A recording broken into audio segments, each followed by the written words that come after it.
Artinya, udah siap disajikan nih. Untuk bumbu pelengkapnya, taburi biji wijen serta irisan bawang merah, cabai, dan daun seledri. Gimana sahabat? Unik banget kan ya cara masaknya?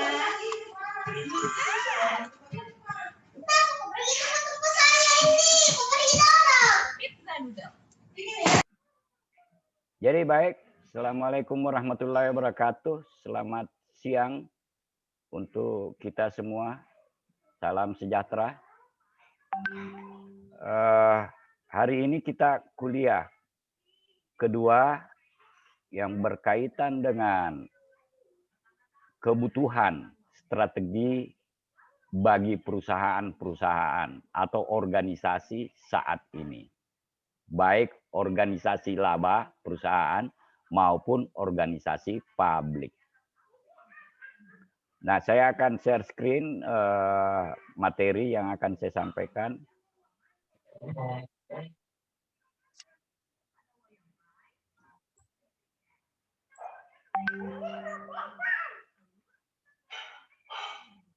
Jadi ini bab 2, manajemen strategi sebagai kebutuhan.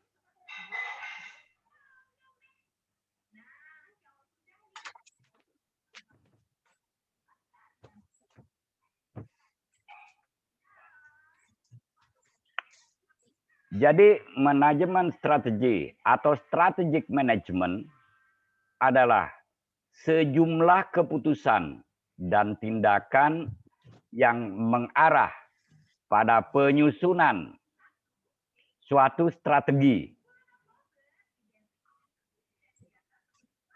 Penyusunan suatu strategi atau sejumlah strategi yang efektif untuk membantu mencapai sasaran perusahaan.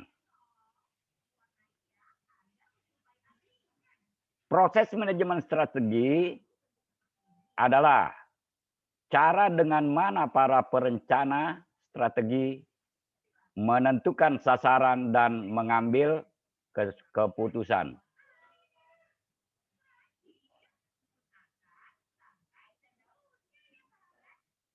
Nah, keputusan dari tadi, keputusan akhirnya akan dari berbagai pilihan alternatif itu maka akan diputuskan satu strategi. Jadi keputusan strategi itu disebut dia sebagai strategic decision. Jadi keputusan strategi itu merupakan sarana untuk mencapai tujuan yang telah direncanakan dari organisasi dalam planningnya.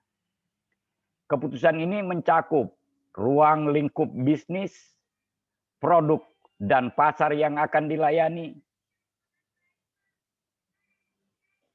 fungsi yang harus dilaksanakan, dan kebijaksanaan utama yang diperlukan untuk mengatur pelaksanaan keputusan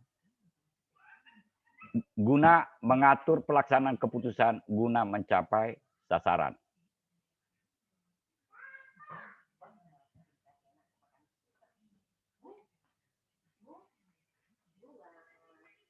Nah, perencanaan dan kebijakan.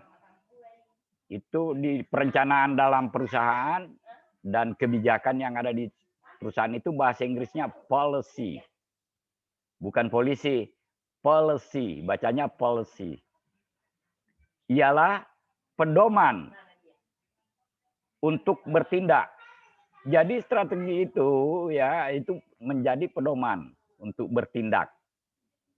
Kebijakan menunjukkan bagaimana sumber-sumber daya harus dialokasi. Ya, sumber daya harus dialokasi.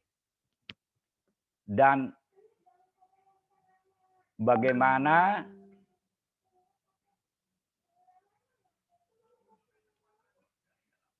tugas yang diberikan dalam organisasi harus dilaksanakan. Sehingga manajer tingkat fungsional melaksanakan strategi ini dengan sebaik-baiknya.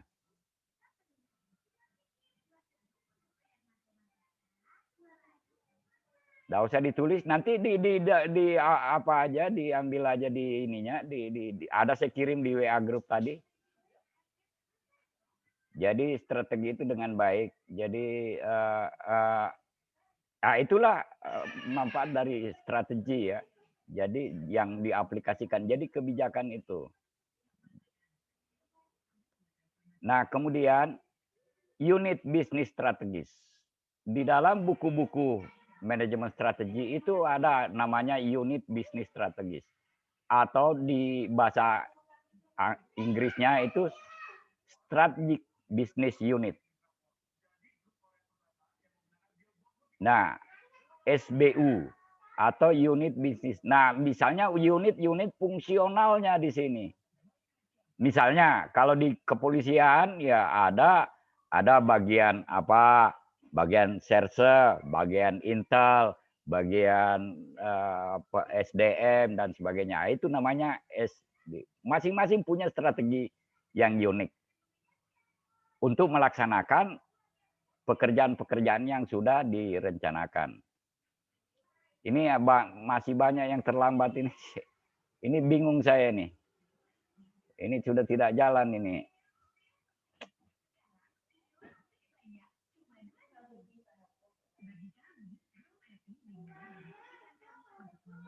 Nah, definisi dari strategi itu apa? Strategi adalah rencana yang disatukan, menyeluruh dan terpadu, yang mengaitkan keunggulan strategi, perusahaan, dan tantangan lingkungan. Dan yang dirancang untuk memastikan bahwa tujuan perusahaan dapat dicapai melalui pelaksanaan yang tepat oleh perusahaan. Strategi dimulai dengan konsep penggunaan sumber daya secara paling efektif dalam lingkungan yang berubah-ubah.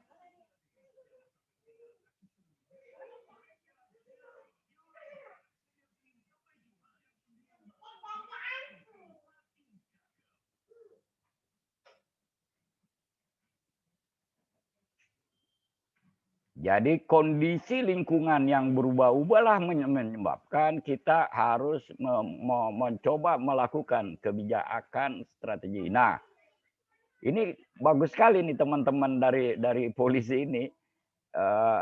Tentu lingkungan ini kan berubah terus ya. Nah, sekarang dengan datang Bapak Presiden, saya kira berubah lagi itu. Nah, itulah kebijakan policy yang harus dilakukan dari strategi Anda untuk mencapai rencana yang sudah ditetapkan untuk teman-teman yang di polisi.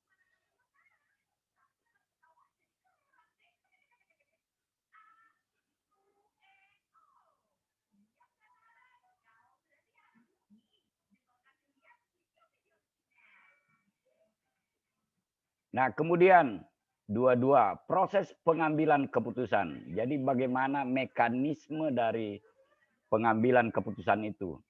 Ada dua pendekatan yang dipakai dalam proses pengambilan keputusan, yakni pendekatan preskriptif dan pendekatan deskriptif. Pendekatan preskriptif yakni pendekatan yang menemukan bagaimana harus mengerjakan sesuatu. Itu preskriptif. Sedangkan pendekatan deskriptif itu menyatakan bagaimana pendekatan tersebut dikerjakan. Nah, cara untuk pengambilan keputusan oleh banyak penulis buku manajemen strategi memusatkan perhatiannya pada cara pendekatan, yakni rasional, analitis, intuitif, emosional, dan perilaku politik. Berarti dari pakar-pakar strategi itu ada 3 ya cara yang dilakukan untuk mengambil keputusan.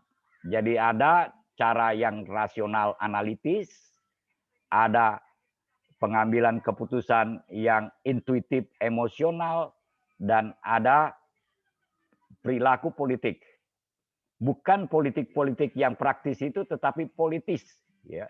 Jadi behavioral, or political. Nah, pendekatan rasional analitis dalam model ini, pengambil keputusan merupakan seorang aktor yang tindak tanduknya bukan saja cerdas, tetapi juga rasional. Aktor memilih keputusan dengan penuh kesadaran tentang semua alternatif keputusan yang mungkin ada untuk mendapatkan hasil yang maksimal.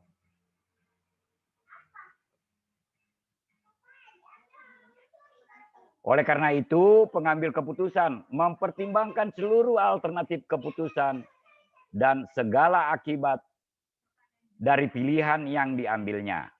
Menyusun segala akibatnya dengan memperhatikan skala pilihan yang pasti dan memilih alternatif yang memberikan keuntungan maksimum.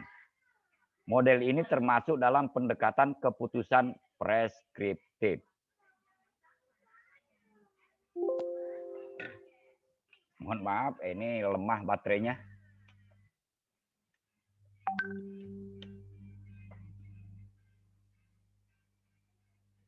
Nah, keputusan ini menggambarkan pendekatan rasional, sadar, sistematis, dan sebelumnya. Oke. Keputusan ini menggambarkan pendekatan rasional, sadar, sistematis, dan analis.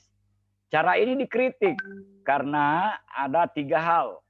Pengambil keputusan biasanya bukanlah seorang aktor yang unik, yang merupakan bagian dari situasi keputusan banyak pihak.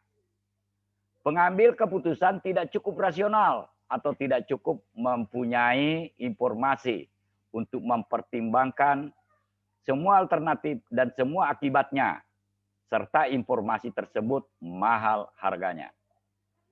Yang ketiga itu pengambil keputusan membuat keputusan bukan hanya memaksimumkan sesuatu sasaran dan pikirannya. Di samping itu, sasaran mudah berubah.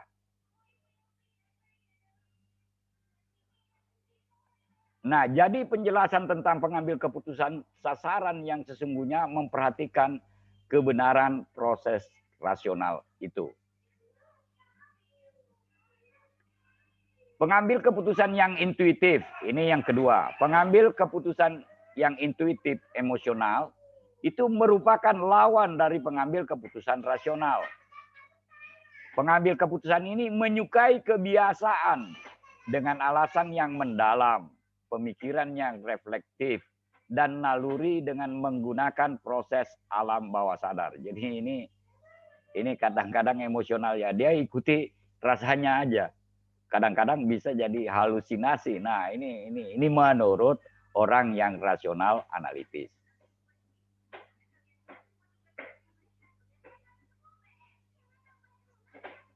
Nah, pendapat tersebut tadi itu dikritik karena dinilai tidak menggunakan semua sarana yang ada bagi pengambil keputusan modern dan dinilai bahwa kurang menitik beratkan pada akibat dari keputusan sebelum kesalahan besar dilakukan. Model ini termasuk dalam pendekatan keputusan preskriptif. Jadi pendekatan yang kedua tadi. Nah, pengambil keputusan yang ketiga adalah pengambil keputusan secara perilaku politis. Ini tabale ini, perilaku politis. Nah, perilaku politis itu mempertimbangkan sejumlah tekanan dari orang atau pihak lain yang terpengaruh oleh keputusan mereka. Contoh, pemilik saham adalah orang yang mempengaruhi atau dipengaruhi oleh pencapaian tujuan organisasi. Model ini termasuk dalam pendekatan keputusan deskriptif. Nah, sintesis dari 3 macam itu keputusan tadi, sintesis dalam pengambilan keputusan itu perpaduan khas dari penggunaan rasio analitis dan intuisi dan perasaan di bawah sadar dalam sorotan kenyataan politis. Nah, saran terbaik pada saat menilai kasus, cobalah mendiagnosis kenyataan politis dan emosi dari situasi. Kemudian gunakan analitis yang Anda miliki. Manfaat manajemen strategi itu ada beberapa, ya, paling tidak membantu perusahaan melihat lebih dulu ancaman dan peluang di masa depan. Menyediakan sasaran yang jelas serta arah untuk masa depan perusahaan. Kemudian riset dalam manajemen strategi dapat membantu para manajer dalam hal ini kelihatannya mengesankan bahwa perencanaan formal membantu mengesankan keberhasilan suatu organisasi. Saya kira itu materi-materi kita untuk memicu ya diskusi-diskusi atau pertanyaan-pertanyaan dari saudara. Ini saya sudah kirim PowerPoint-nya, silakan nanti dibaca untuk bisa kita diskusikan. Saya kira itu, silakan langsung saja kalau ada pertanyaannya. Ya.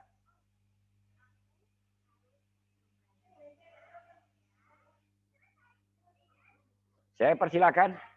Kalau ada. Assalamualaikum. Izin, Pak. Ya, silakan Afifah Parawansa. Saya ingin tanyakan strategi apa yang dilakukan strategi apa yang dilakukan para karyawan jika pemimpin mengatasi masalah tersebut? Strategi. Jadi perlu dipahami ada dua hal ya. Kalau berkaitan dengan tujuan-tujuan jangka, ada tujuan jangka menengah, jangka panjang, itu biasanya disebut dia strategi. Tetapi nanti akan mengandung policy, akan mengandung kebijakan tergantung situasinya. Itu biasanya jangka pendek. Itu disebut sebagai taktik. Jadi di dalam strategi itu akan mengikut taktik. Karena ya kondisi berubah-ubah, nah tiba-tiba itu harus ada strategi dan taktik. Strateginya jangka panjang, taktiknya itu biasanya jangka pendek, tergantung kepada situasi. Nah, kebijakan-kebijakan itu tadi, langkah-langkah. Ya, misalnya kondisi, katakanlah begini, di dalam planning organisasi perusahaan kita mencapai ke depan itu kan dengan tingkat laba yang tinggi, penjualan yang tinggi, ya tentu kinerja perusahaan yang bagus. Kita sudah pasang strateginya. Nah, di dalam penyusunan strategi itu harus mempertimbangkan kondisi-kondisi ketidakpastian di masa mendatang. Nah, bagaimana strategi ketika ada terjadi itu? Lucu sekali di kita itu tidak ada di perusahaan-perusahaan itu ya. Tidak ada strategi itu. Makanya lihatlah perusahaan-perusahaan itu bangkrut dengan adanya kondisi yang tiba-tiba, misalnya dengan pandemi ya. Itu banyak perusahaan yang ini, banyak yang kolaps. Tetapi tidak sedikit juga yang tetap struggle, tetap bersaing apa? Karena dia punya taktik yang baik untuk menghadapi situasi yang tidak pernah diperkirakan. Nah, itu kira-kira ininya dari pertanyaan saudari tadi, Afifah ya. Iya, Pak. Oke, ada yang lain silakan. Saya Pak, izin Pak. Nur Sabrina silakan. Nur Sabrina ya? Iya Pak. Ya, silakan.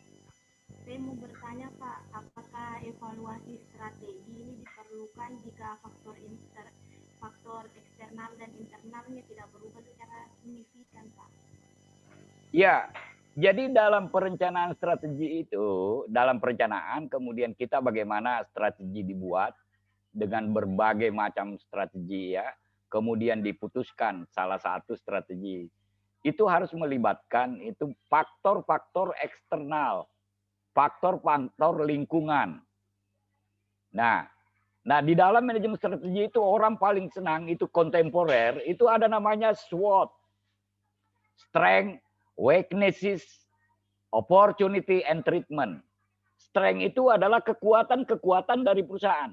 Itu berasal dari internalnya. Nah, kekuatan-kekuatan strength itu strength. Terus weaknesses, kelemahan-kelemahan itu juga dari internal. Kita bisa bandingkan dengan perusahaan-perusahaan lain dan itu masih bisa dikontrol oleh manajer perusahaan. Nah, tetapi kalau berkaitan dengan yang dua ini O dan T ini apa tadi SWOT. Nah, O itu opportunity, kesempatan-kesempatan.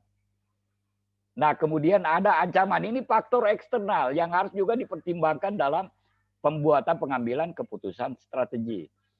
Ancaman ya, treatment. Ancaman itu bisa bisa saja ketika ancaman ini tidak mampu kita berikan strategi, ya, tidak pikirkan dalam strategi pencapaian tujuan organisasi tadi, maka ini bisa menjadi membunuh perusahaan kita atau mati perusahaan kita. Dilikuidasi lah perusahaan kita. Nah, kemudian biasanya dari sini itu ada opportunity. Ya, ada opportunity. Ini juga dari eksternal. Ada ancaman tetapi ada opportunity. Itulah kehebatannya manusia. Ya, kehebatannya kita-kita semua. Contoh tadi, faktor. Tadi pandemi ya, kembali ke pandemi. Kita tidak pernah mempertimbangkan itu, tetapi kenyataannya dengan ada pandemi, toh kita juga harus ada taktik. Bagaimana kita melaksanakan perkuliahan dengan baik ya, ini tanpa ketemu muka tetapi tidak berinteraksi, tetapi tidak harus karena apa ya, tidak harus bertemu langsung kan. Nah, itu demi menjalankan protokol kesehatan yang dianjurkan pemerintah. Nah, hal yang lain yang dari tadi ancaman itu mati kita, mati perusahaan, manusia pun bisa mati, apalagi perusahaannya. Nah, tetapi kemudian dengan adanya perkembangan ilmu pengetahuan, nah kita melakukan Zoom, saya belajar Zoom, Anda belajar Zoom, sehingga ya itu menjadi opportunity. Saya bisa kembali belajar, ya, sehingga bisa terjadi terjadi tetap pelaksanaan kuliah meskipun kuliah dengan daring, ada istilah daring, ada istilah kuliah jarak jauh, KJJ, dan banyak hal lagi yang bisa terjadi. Jadi kerjasama antara Polda ya yang dilakukan Prof. Usman dulu itu bagus sekali ya sekarang.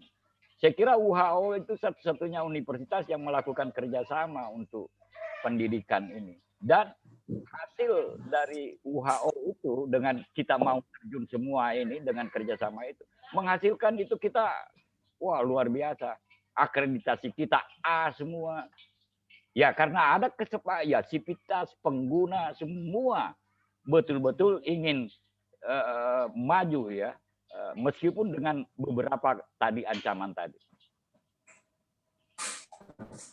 Jadi saudara, saya ingatkan ya teman-teman dari Polda, itu Polda bisa maju kelasnya itu juga karena Unhalu juga bisa maju kelasnya ya. Nah, saya kira ini kami sudah A semua ya untuk manajemen S3, S2, S1 itu luar biasa. Dan ijazah saudara dari polisi nanti ke depan itu sangat diakui oleh Polri. Karena memang sudah ada MOU dengan baik. Ini yang lahir dari kita keterbekuan kita untuk pengembangan itu sendiri. Nah, strateginya tadi. Jadi dari ancaman tadi ya kita bisa lahir dengan baik. Nah, demo, lari ke demo. Saya cerita aja ke demo. Demo itu kan mahasiswa dengan polisi itu juga kan mahasiswa. Nah, silakanlah dikelola dengan baik sehingga tidak terjadi anarkis, tidak ada. Kalau ada yang anarkis itu bukan mahasiswa saya kira. Nah, ini taktik-taktik yang harus juga dikembangkan. Dari ancaman, saudara, kita rubah ancaman itu menjadi opportunity, SWOT. Nah, banyak buku-buku, ada buku-buku ini, buku-buku manajemen strategi. Saya kira ada juga dosen-dosen Anda itu yang membuat buku manajemen strategi. Yang saya tahu itu yang membuat buku manajemen strategi, Profesor Ibnu Hajar, Profesor Adnan Hakim, Profesor Murjani Kamaluddin. Saya sendiri tidak punya buku itu, tapi saya lari ke keuangan, finance. Ya, beberapa buku finance juga saya. Itu kira-kira kondisi tadi dari siapa yang nanya ya. Saya kira yang kita merubah ya taktiknya yang jangka pendek. Apa yang harus kita lakukan? Saya sejak bulan Maret belajar teknologi. Nah, sehingga ya alhamdulillah kita bisa tetap jalan tanpa harus ada hambatan-hambatan tadi. Nggak bisa lagi kita ini, tidak boleh berkerompol banyak. Dan nanti kalau di era new normal itu saya duga strateginya itu adalah taktik yang harus dilakukan adalah ya kita belajar baik-baik ini. Semua dosen mahasiswa harus kuat dengan segala keterbatasan. Ya, sehingga nanti akan lahir ilmu yang baik dari segala keterbatasan tadi. Nah, itulah yang perlu dipikirkan semua oleh para ahli strategi dalam perusahaan. Yang saya tahu itu di perusahaan. Tapi di organisasi publik pun juga bisa dilakukan itu dengan baik. Bimbingan saya di S2 itu tidak sedikit dari Polda. Saya ketua penguji dari Polda. Itu kerjasama kemarin. Ada juga dari Polda yang saya bimbing saat ini doktor. Ya mudah-mudahan beliaunya cepat bisa bisa menyiapkan diri untuk bisa selesai jadi dokter. Kita sudah alo. Kira polisi akan bagus juga nanti ke depannya. Nah, mahasiswa ini silakan, itu saudara-saudara kita semua itu dari polisi. Boleh kita berdemo tetapi yang baik dan bersahabatlah dengan polisi itu. Karena itu menantu saya juga polisi itu. Jadi saya kira itu sehingga nanti bisa terjadi sesuatu apa yang menjadi keinginan kita agar ya tercapai semua tujuan. Kita semua makmur dan merdeka dan selamat, saya kira masuk dalam pandemi. Itu ini sengaja saya kasih luas supaya Anda lebih luas juga memahami manajemen strategi, bahwa bukan hanya di perusahaan tapi bisa di organisasi publik. Saya kira itu. Nah, buku-buku ada di rumah 1-2 orang boleh, atau ya saya maksimal 4 orang bisa ketemu di rumah paling ya. Kalau yang ini saya hindari. Tapi ya, bimbingan itu masih jalan, datang ke rumah saya tetap layani dengan protokol kesehatan. Ya, saya kira itu. Silakan ada yang lain. Saya Pak, izin. Ya, silakan Pak Sukamdani. Siap. Jadi sebelumnya mohon maaf ini Pak dosen karena ada mungkin kesalahpahaman dan juga kekeliruan dari pihak koordinasi. Kemarin Pak Sarlan juga sudah memberitahukan agar menghubungi dosen yang sesuai dengan siakat beta Pak. Jadi yang tercantum nama Bapak. Jadi mohon izin Pak kalau ada salah masuk kelas, ruangan, saya mohon maaf Pak. Jadi saya juga mau bertanya Pak dari hasil tanya aja. Presentasi Bapak tadi itu mengenai strategi manajemen, bahwa kita ketahui bersama strategi itu merupakan sebuah tindakan yang terintegrasi, terkoordinasi untuk mendayakan kemampuan dan juga untuk memperoleh keuntungan dan keunggulan bersaing dalam sebuah perusahaan. Yang saya mau tanyakan Pak ada 2, yaitu strategi tingkat bisnis kepemimpinan biaya dan strategi diferensiasi. Nah itu Pak, apakah resiko dan juga problematika yang didapat ketika kita mengambil strategi tingkat bisnis tersebut bagi sebuah perusahaan? Terima kasih. Oke, ada 2 ya, diferensiasi. Diferensiasi itu membedakan kita dengan perusahaan-perusahaan lain. Di kuliah ketiga akan saya sampaikan the Blue Ocean Strategy. Strategi lautan teduh. Itu akan saya sampaikan itu. Tetapi ya tadi kalau strateginya ada dua ya, diferensiasi itu membedakan diri kita dengannya. Jadi kita Unhalu kita juga bersaing ini Unhalu. Kita bersaing, harus kita memperlihatkan kita punya kelebihan-kelebihan dan berupaya memperbaiki kelemahan-kelemahan yang ada. Nah, itu diferensiasi. Polisi citranya misalnya kurang bagus, tampillah dengan yang lebih bagus. Tentu kita harus membedakan diri dengan polisi yang lain. Jadilah polisi yang taat apa. Ini juga saya sampaikan ke teman-teman yang di polisi. Jadilah polisi yang baik, pengayom dan disukai. Karena ya bisa saja ada yang merusak citra itu. Nah, itu karena ada persaingan kan misalnya. Nah, kemudian lari ke biaya. Nah, tentu ya kita cari bagaimana kita unggul dalam biaya. Bagaimana melakukan efisiensi di dalam pembuatan pencapaian tujuan organisasi tadi. Nah, kita buatlah strateginya mencapai tadi biaya yang unggul. Ya caranya banyak hal. Nanti kan banyak itu kan ada kita melihat lingkungan eksternal, kita melihat lingkungan internal. Nah, lingkungan internal ini harus dijaga baik-baik. Itu yang akan melahirkan kekuatan kita. Sebagai misalnya cost leadership. Itu di manajemen kontemporer ya ada dua itu. Tapi sekarang manajemen strategi berkembang. Ada bukunya, Pak Kamdani. Boleh Anda kalau masih suka buku, saya kira. Siap. Masih suka buku saya, Pak. Nah, masih suka buku. Nah, mahasiswa saat ini kan sukanya e-book itu. Tapi saya kira Pak Prof. Adnan Hakim itu ada buku manajemen strategi sudah jadi e-book. Bisa dicari aja, ketik namanya di Google. Itu akan muncul itu dan saya kira dia sudah free itu. Bebas, tidak dijual lagi. Termasuk buku-buku kami juga ada beberapa yang sudah kita bebas. Bagi mahasiswa. Nah, ini mahasiswa. Jadi tolong nanti dipadukan aja antara e-book dengan buku-buku karena buku-buku itu juga penting. Ya. Nah, itu tadi Pak Kamdani ada dua memang dalam strategi itu tiga. Tapi dulu sekarang banyak sekali strategi Pak. Luar biasa ini berkembang. Itu kontemporer itu. Ya, diferensiasi dengan ini. Tetapi itu pun juga masih bisa kita lakukan kadang-kadang. Ya, saya kira itu. Bagus ya pertanyaannya. Makasih Pak Kamdani. Ada silakan. Saya Pak. Nah, silakan Ardino. Wah, ini itu buku juga ini Ardino ini. Udah kan. Begini Pak, saya tanya hubungan dengan tujuan. Enggak Pak katanya. Oh iya. Silakan Dina. Ya Pak, sehubungan dengan tujuan strategi Pak, di mana tujuan strategi itu untuk menentukan visi maupun visi ataupun dengan anggaran dasar maupun anggaran rumah tangga yang ada dalam perusahaan atau organisasi.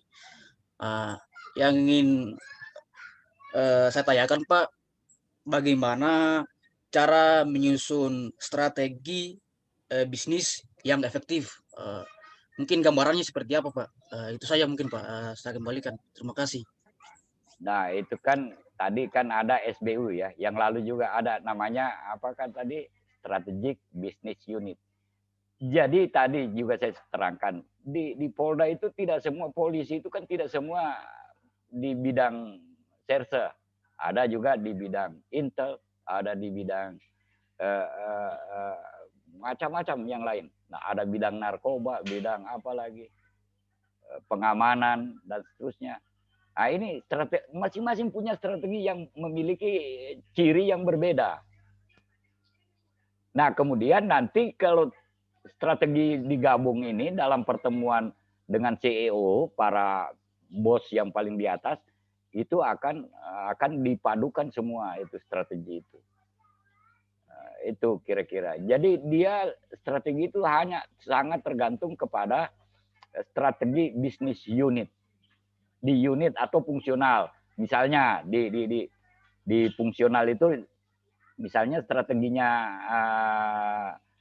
pencapaian tujuan pemasaran. Tentu berbeda ya. Pemasaran itu bagaimana dia menjual barang. Nah, di keuangan, bagaimana dia mencari dana sebagai modal, kemudian dikelola dana itu efektif, efisien.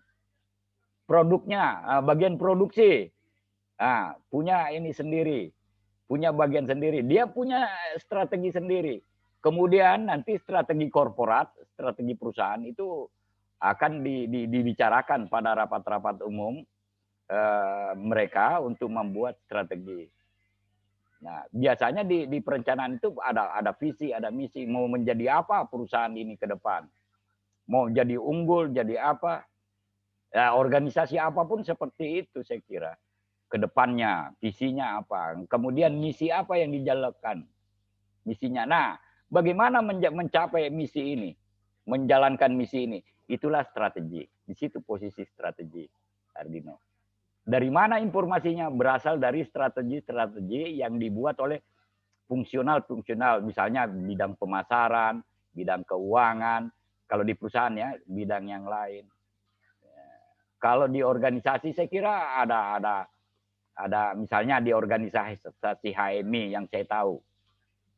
Itu ada bagian pengkaderan kan itu. Ada bagian apalagi seni juga dia kan ada seni, ada ketua 2 misalnya dan seterusnya. Nah, itu dibicarakan di rapat anggota komisariat untuk mencapai itu. Saya kira itu yang dilakukan selama ini Anda rapat-rapat. Sesungguhnya Anda menyusun strategi itu mencapai itu semua tujuannya. Saya kira itu ya. Jadi strategi itu alat. Nah, kita buatlah berbagai strategi tadi, menghimpun semua strategi dari fungsionalnya, SBU-nya. Nah, itu kira-kira. Ada yang lain? Silakan. Iya, Dino.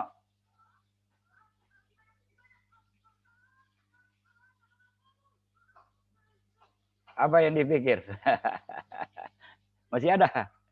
Oh iya, kalau ada yang lain nanti kita ketemu di kantin lah ya. Kamu kan sering ketemu di kantin itu. Tapi saya nih, kalau sibuk mengajar itu kayaknya tidak di kantin. Di rumah semua, work from home. Kalau di kantin ya office itu biasanya saya hanya di kantin saja. Diskusi-diskusi. Dan menerima bimbingan-bimbingan mahasiswa konsul. Saya kira itu yang saya lakukan. Nah, strategi apa? Karena ya itu strategi saya untuk agar saya bisa bermanfaat bagi mahasiswa. Karena tugas saya kan berguna ya ilmu ini kepada Anda semua. Nah, strategi saya adalah ya kadang-kadang di rumah, kadang-kadang di kantor. Di kantor juga lebih banyak di kantin kan. Saya ingin membuktikan bahwa di mana saja sesungguhnya. Termasuk ini ruangan di awan ini, Zoom meeting cloud itu kan awan. Saya bisa bertemu Pak Kamdani, bertemu Pak Wayan ini di pasca kah? Oh tidak ya, backgroundnya ya. Ya, saya kira itu. Ya, Dino, ada yang lain? Ini menjelang, ya masih ada waktu sekitar 10 menit. Silakan, boleh minum-minum.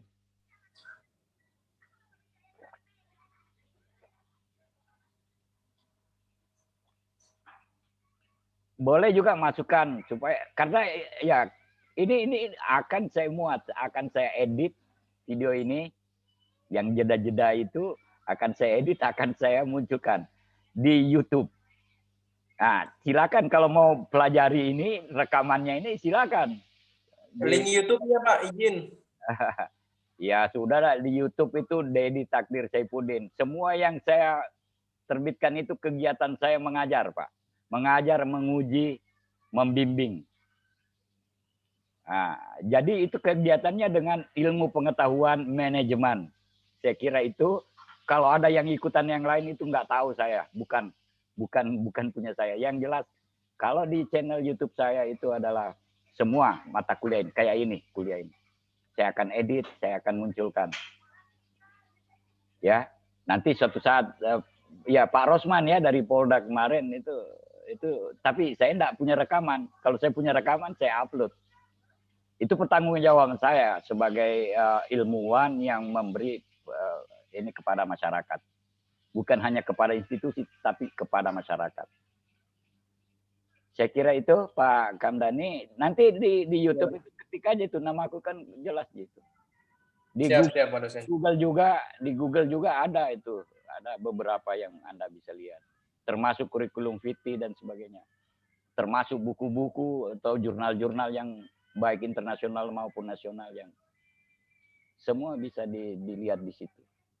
Era keterbukaan kan informasi harus kita buka yang bagus.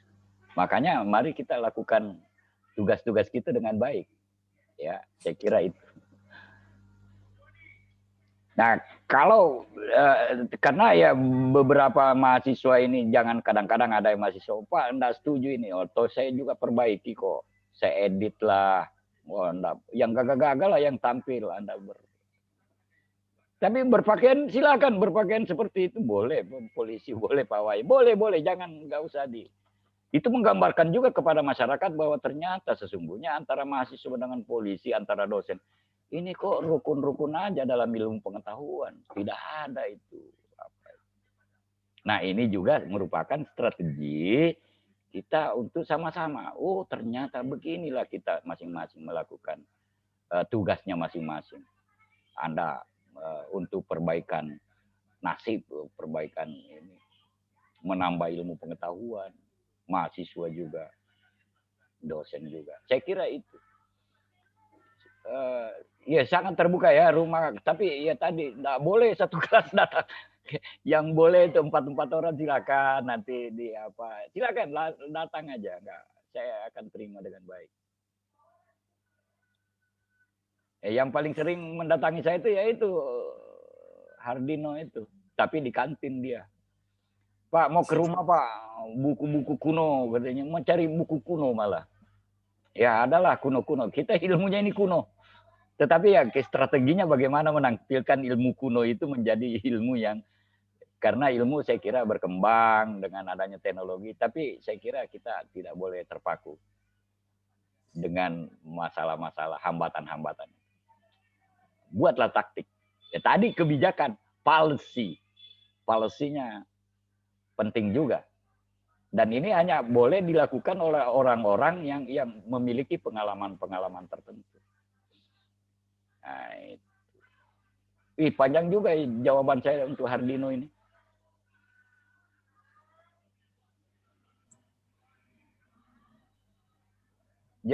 Jadi nanti Pak Kamdani ya nanti harus ada daftar hadirnya dari pasca itu untuk apa ya, untuk Anda. Saya siap.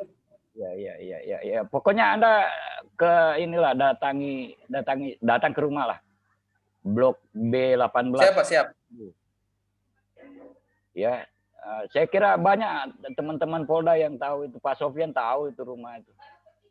Pak Sofyan. Ya Pak. Pak Hamka itu dia mantan Kapolsek, itu saya bimbing dulu S2-nya itu. Hamka WPC di mana? Di Kasat Serses, Kasat apa tuh? Sekarang di Muna. Banyak teman-teman situ. Laude Rafiuddin.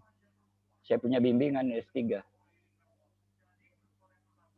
Banyak Ibu Nur Hayati ya, sudah menjelang doktor semua. Saya kira akan maju ini, terutama yang muda-muda, silakan cari ilmu. Jangan. Menantu saya yang saya setengah mati juga ini, dia sarjana hukum. Saya bilang, wah ini agak repot juga itu. Saya kira ada S2 hukum.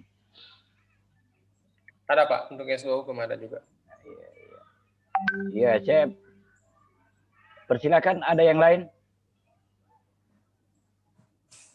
Jadi tolong betul itu ya Pak Kamdani, tolong saya nanti kasih tahu Pak Sarman itu atau Pak Dr. Romi itu bagaimana itu kok seperti ini.